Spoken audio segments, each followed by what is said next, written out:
यात्रा के निमित्त आज बहुत बड़ा जनसभा जहां पर आयोजित किया गया है, इसमें इस कार्यक्रम के और इस भारत जोड़ो यात्रा के कर्ता धर्ता और जिनके कहने से कांग्रेस पार्टी और अन्य पार्टी भी इसमें भाग लेकर जो इतना बड़ा कार्यक्रम चल रहा है, उसमें इस कार्यक्रम के केंद्र बिंदु हमारे चाहते नेता, युवा नेता और अपने बात पे खड़े होकर हमेशा डट के लड़ते हैं, किसी चीज से घबराते नहीं, उसूल से दूर होते नहीं, ऐसे नेता श्री राहुल गांधी जी और पीसीसी के अध्यक्ष अभी आपके सामने आपसे संबोधित किया, नाना पटोले जी, सीएलपी नेता बाला साहेब थोराट जी, अशोक चौहान जी, एचके पाटिल जी, दिग्विजय सिंह जी, जयराम रमेश जी, रजनी पाटिल जी, सुप्रिया सुले जी, जयंत पाटिल जी, भाई जगताप जी और अनेक नेता इस भारत जोड़ो यात्रा में इस मंच पर और मेरे दाएं तरफ भी बाएं तरफ भी बैठे हुए सभी नेतागण, MPs, MLAs, MLCs, DCC presidents और एमपीसीसी पार्टी के सभी ऑफिस बेयरर्स और वर्किंग कमेटी के अध्यक्ष श्री नसीम खान साहब और दूसरे भी वर्किंग कमेटी के मेरे सभी भाई और यहाँ पर जमा हुए मेरे भाइयों और बहनों, युवाओं, माध्यम के मेरे मित्रों, मराठवाड़ा ये तो एक महान संतों की जमीन है। यहाँ पर अनेक संत इस मराठवाड़ा में, महाराष्ट्र में पैदा हुए और समाज सुधारक का काम उन्होंने किया। आज और भी एक खूबी है, मैं देखा बसवेश्वर का, शिवाजी महाराज का, फुले साहब, अम्बेडकर और साठे अहिल्याबाई होलकर, सारे समाज सुधारकों के फोटोओं को हमने पुष्पांजलि की। अगर ये नहीं होते तो इस देश का कोई गरीब आज स्वाभिमान से नहीं जीता था। स्वाभिमान से जीने का अगर हक किसी ने दिलाया तो इन महापुरुषों ने दिलाया है। तो इसीलिए मैं उन सबको नमन करता हूं। और एक खास चीज यहां पर है, जो ये भूमि गुरु गोविंद सिंह जी का भी है। उन्होंने यहां पर आखिरी सांस छोड़ी और उनको याद करना जरूरी है। अगर आइंदा अगर कोई ऐसा बड़ा प्रोग्राम होगा उसमें गुरु गोविंद सिंह का भी आप एक तरफ फोटो लगाइए, क्योंकि वो एक लड़ाकू थे और सिखों के आखिरी गुरु थे। इस नांदेड़ के पवित्र भूमि पर उन्होंने यहाँ आकर थोड़े दिन गुजारे। खैर, उनकी मौत हुई, उसका फिर मैं लोगों को याद दिलाना नहीं चाहता। मैं यही चाहूंगा कि जो लड़ते हैं उनको याद करना हमारा धर्म होता है। और दूसरी चीज, आज राहुल जी, मैं ये लिबरेशन डे 17 सितंबर 1948 को हमको आजादी मिली। सभी देश में सब लोगों को, नाना पटोले को, थोरात साहब को हमसे 1 साल पहले मिली, लेकिन हमको 13 महीने के बाद आजादी मिली। इसीलिए हमारा 75वां साल नेक्स्ट अभी से प्रारंभ होगा। तो ऐसी चीजें हैं। और नांदेड़, यहां से ही फ्रीडम फाइटर्स का एक सेंटर था, जिन्होंने यहां पर आजादी के लिए, लिबरेशन के लिए लड़ा। और उसका स्मारक भी आपने यहां बनाया है, उसको भी मैं नमन करते हुए अपने बात को आपके सामने रखूंगा। और ये खासकर भारत जोड़ो यात्रा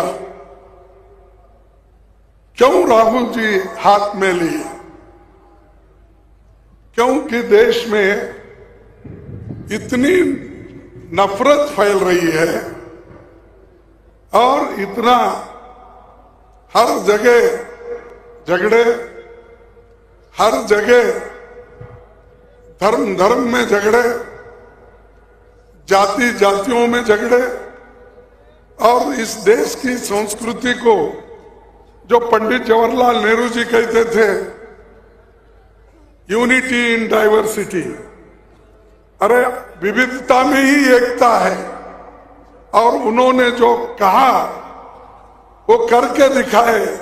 उनके 17 साल के जो अवधि थी, उन्होंने जो हुकूमत की, उस 17 साल में उन्होंने ये बताया कि देश को कैसा एकजुट रख सकते हैं। महात्मा गांधी जी ने बताया और हमारे मौलाना आजाद ने बताया, जिनके जन्मदिन कल है। तो सरदार वल्लभ भाई पटेल ने बताया। ये सभी नेता लोग जो आजादी दिलाए, देश को एक करके उन्होंने सबको लोकतंत्र का पाठ पढ़ाया। लोकतंत्र के तहत सरकार चलाई, आजादी भी दिलाई, लोकतंत्र भी लाई। और डॉक्टर बाबा साहब अम्बेडकर, जो महान नेता, जिसने दलितों को लिबरेट किया, उसने संविधान लिखा। उसके संविधान के रक्षा के लिए भी पूरे लोग काम करते हुए आए। और आज संविधान खतरे में है, लोकतंत्र खतरे में है और युवाओं को कोई नौकरी नहीं। आज युवा डिग्रियां लेके रास्ते पे घूम रहे हैं, उनको कोई नौकरी नहीं मिल रही। लेकिन इससे पहले बीजेपी सरकार ने ये कही, क्या कही प्रधानमंत्री, क्या कहे, हर साल मैं 2 करोड़ नौकरियां दूंगा। अब 9 साल हो चल रहे, कहां है 18 करोड़ नौकरियां? सरकारी जो स्टेट और सेंट्रल गवर्नमेंट में कम से कम 30 लाख वैकेंसीज है।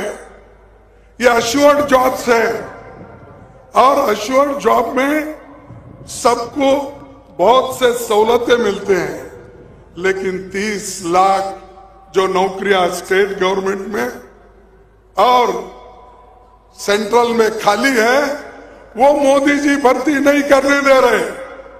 क्यों नहीं करने दे रहे? और परसों मैं टीवी में देखा, पेपर में भी पढ़ा, उसमें क्या था कि उन्होंने 75,000 लोगों को अपॉइंटमेंट्स के, सब अपॉइंटमेंट्स के ये लेटर दे रहे थे। अरे देश में तो 30 लाख नौकरियां खाली है, आप 75,000 वो भी सरकारी नौकरी देकर मैंने इतने नौकरियां दिया, ये कह रहे हो? क्या बात है? आपके 18 करोड़ तो अलग, लेकिन सरकारी नौकरी भी नहीं दे रहे। क्या आप ऐसे लोगों से अपेक्षा कर सकते हैं देश के युवाओं को वो मदद करेंगे? क्या ये आप अपेक्षा कर सकते हैं ये देश को एकजुट रखेंगे? ये नहीं, युवाओं को दिशा भूल कर रहे हैं। इसीलिए राहुल गांधी जी चाहते हैं कि नौजवानों को, युवकों को नौकरी मिले। आज कीमतें बढ़ रही हैं दिन पे दिन। पहले तो मोदी जी बोले, बीजेपी वाले बोले कि भाई मुफ्त में सिलेंडर देंगे, फिर बाद में 400 रुपए की सिलेंडर अब कितनी हो गई? 1100 रुपए। फिर भी चंद लोग मोदी मोदी बोलते, मुझे समझ में नहीं आ रहा। और वो 70 साल में कांग्रेस ने क्या किया, ये बात हमेशा आप सुने होंगे। ये जुमले 9 साल से वो बोलते ही रहते हैं, लेकिन इधर इधर थोड़ा बंद करें, क्योंकि वो कुछ नहीं कर सके। क्या एक डैम नहीं बन सके? लोगों को नौकरी देने के लिए पब्लिक सेक्टर नहीं बन सके? जो पब्लिक सेक्टर पंडित जवाहरलाल नेहरू जी ने बनाया था, वो सब बेच के खा रहे हैं। एयरपोर्ट बेच रहे हैं, पोर्ट बेच रहे हैं, रास्ते बेच रहे हैं, और जो कुछ मिला वो सब कुछ बेचते जा रहे हैं। हम जो कुछ कमाया था ये सब घुमा रहे हैं, बेच रहे हैं, और चंद लोगों के हाथ में संपत्ति जा रही है। इस देश में अमीर अमीर बन रहा है, गरीब गरीब बन रहा है।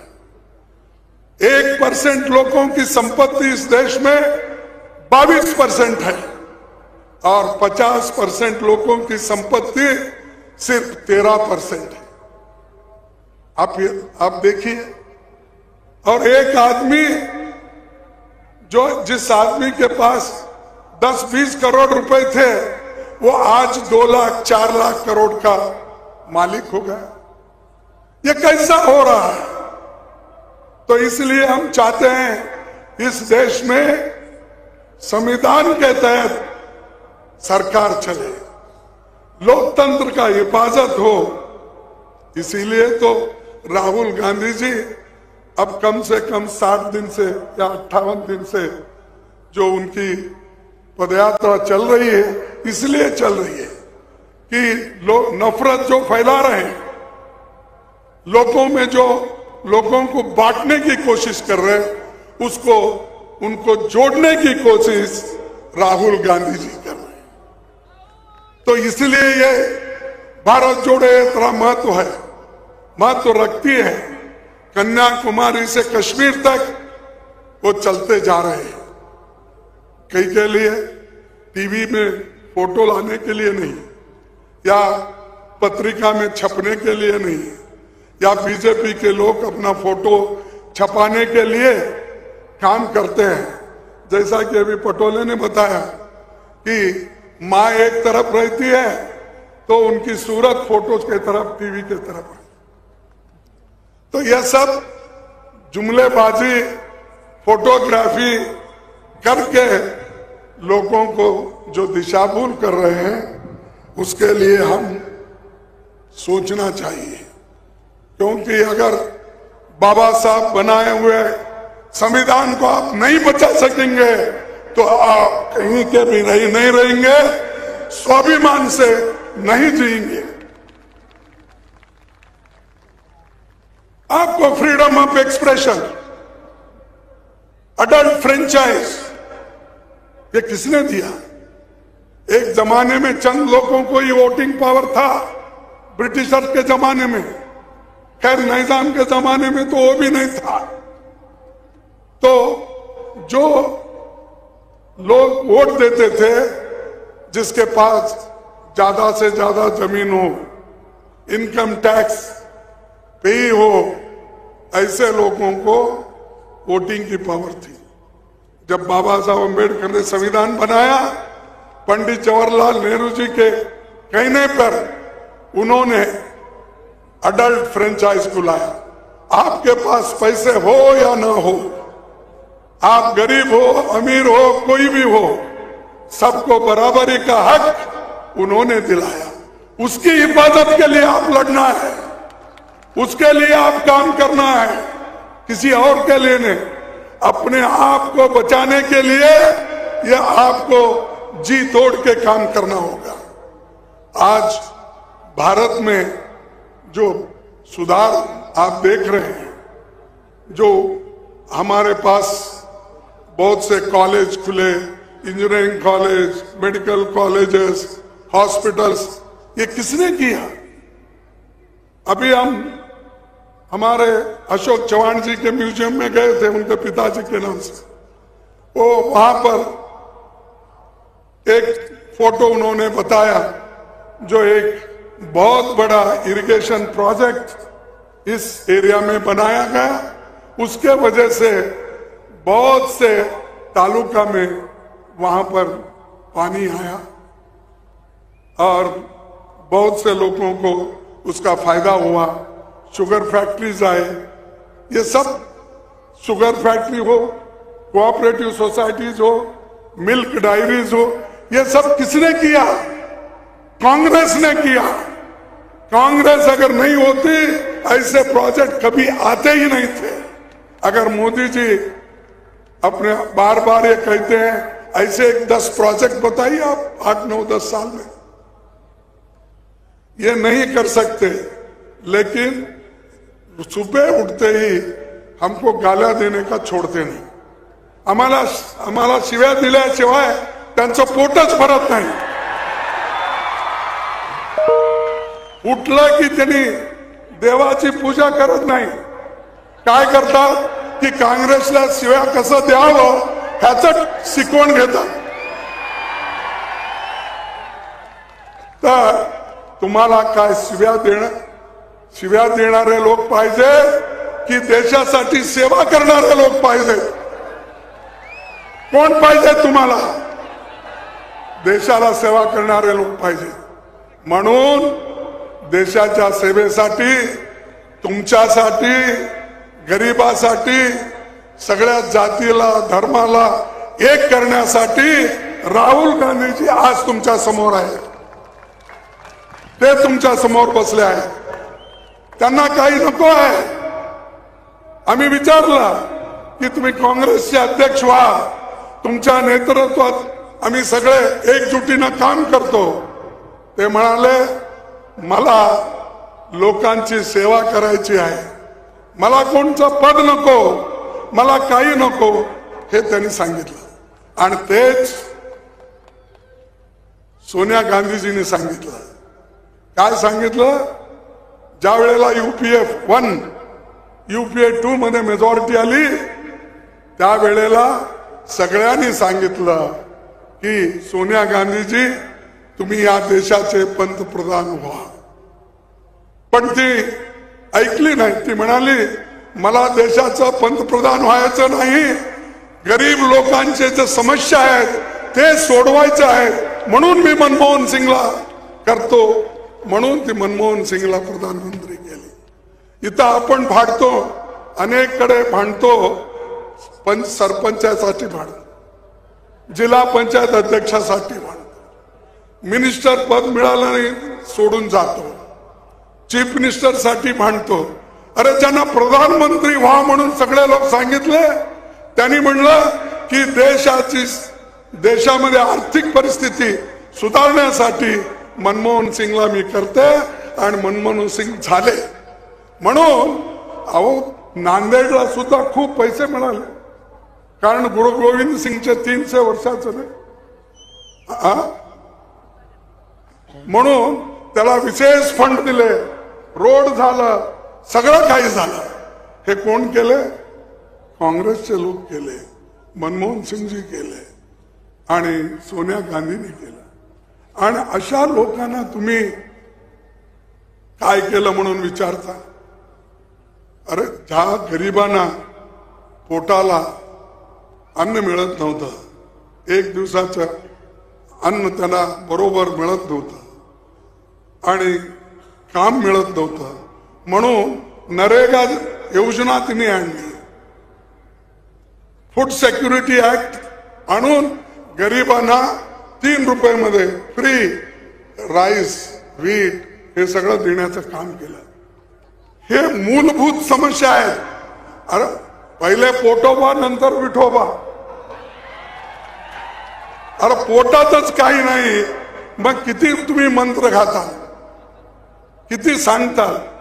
म्हणून माणसाला पाहिजे, जसं बुद्धांनी सांगितलं की जे आवश्यक वस्तू असतात ते माणसाला दिलं पाहिजे, त्याच्याशिवाय मनुष्य जगत नाही. म्हणून त्यांनी 8-9 वर्ष न खाता बुद्धगयामध्ये बसले. शेवटी त्यांना वाटलं हवा, पाणी, अन्न असेल तरच मनुष्य जगू शकतोय. म्हणून त्यांनी पुन्हा खायला सुरुवात केली, जेवायला सुरुवात. तसं तुमच्या पोटासाठी आणि तुमच्या हाताला काम देण्यासाठी, मुलाला एज्युकेशन देण्यासाठी हे सगळं काम आम्ही केलो, सोनिया गांधीजींनी केलं. हे खरं आहे की खोटं आहे सांगा?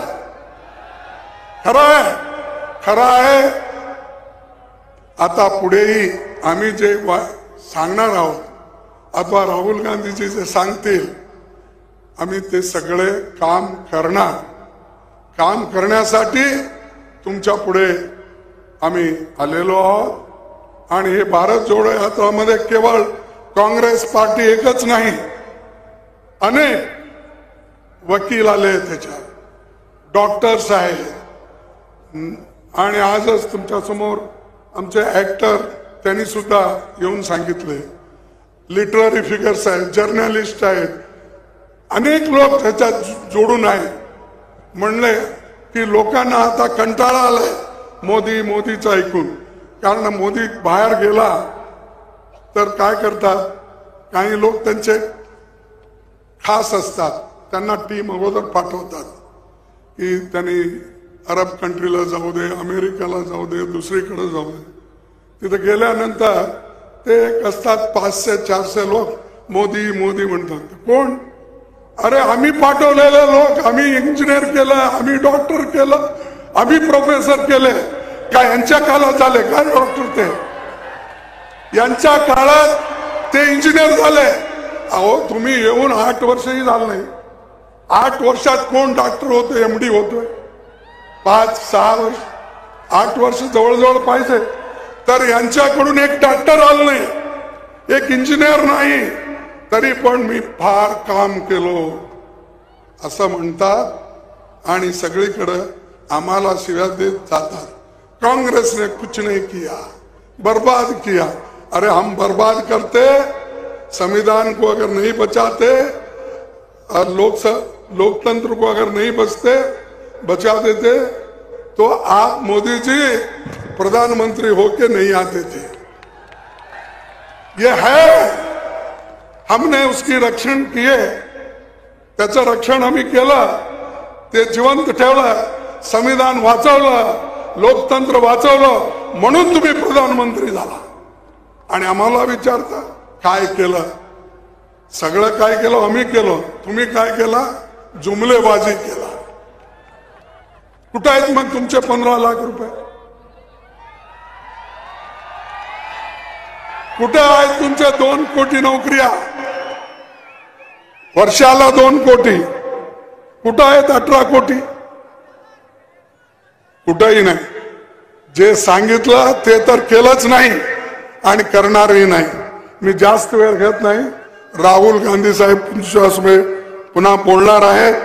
आणि मी एक गोष्ट तुम्हाला सांगतो की या नांदेडमध्ये एक गोष्ट गुरु गोविंद सिंगनी सांगितलं होतं आणि ते हे सांगितलं होतं की तुम्ही घाबरू नका आणि तुम्ही केव्हाही म्हणजे जे राहुल गांधी नेहमी म्हणतात डरो मत, हे अगोदर ऐकलो मी 2024 च्या भाषणाच्या वेळेला. तसा गुरु गोविंद सिंह जी ने कहा था किसी भी इंसान को न तो डराना चाहिए और न ही उसे डरना चाहिए. आम्ही कुणाला भीती घालत नाही, पण कुणी असंच आम्हाला जर हे काय म्हणतात डराने की अगर कोई कोशिश करे तो हम डरते भी नहीं. हम किसी को डराते नहीं. अगर कोई डराया तो हम डरते भी नहीं. तो ये हमारा उसूल है और इसीलिए उन्होंने कहा था कि डर कहीं और नहीं, बस आपके दिमाग में होता है. तो वो डर निकालो, क्योंकि वो ईडी का, इनकम टैक्स का, सीवीसी का और ईडी का, ये सारी चीजों का उपयोग कर रहा है. और कहीं एमएलए भाग रहे हैं, कहीं और कार्यकर्ता भाग रहे हैं, हर पार्टी के. मैं किसी एक पार्टी का नाम नहीं लेता. क्यों भाग रहे? उनको डराना. इसीलिए आप डरो मत, लड़ो. अगर आप लड़ते रहेंगे तो ही जीते रहेंगे. अगर लड़ेंगे नहीं तो जिएंगे नहीं. और वो भी खास करके अपने को स्वाभिमान से जीना है तो हमको लड़ना होगा. कहीं कुछ दिया, कहीं क्या किया, उसको छोड़ दीजिए. किसानों को नहीं छोड़ा उन्होंने, गरीबों को नहीं छोड़ा.